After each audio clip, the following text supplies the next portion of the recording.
আমরা কেউ সংবিধান সংস্কার পরিষদের সদস্য হিসেবে নির্বাচিত হইনি। যে ফর্মটা আছে এটা সংবিধান সংস্কার পরিষদ সদস্যদের শপথ ফর্ম। আমরা কেউ সংবিধান সংস্কার পরিষদের সদস্য হিসেবে নির্বাচিত হইনি এবং সংবিধানে এটা এখনো ধারণ করা হয়নি।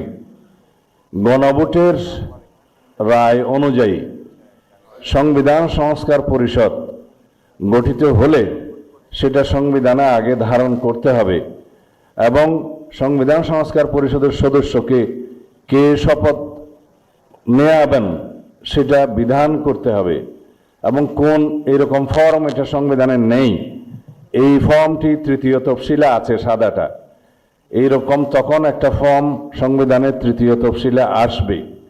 সেগুলো সাংবিধানিকভাবে জাতীয় সংসদে গৃহীত হওয়ার পরে তখন জাতীয় সংবিধান সংস্কার পরিষদের সদস্যদের শপথ নেয়ার বিধান করা যাবে। বিধায় আমরা এখন সাংবিধানিকভাবে এই পর্যন্ত আমরা এসেছি, আমরা সংবিধান মেনে এই পর্যন্ত চলছি এবং আশা করি সামনের দিনেও চলব।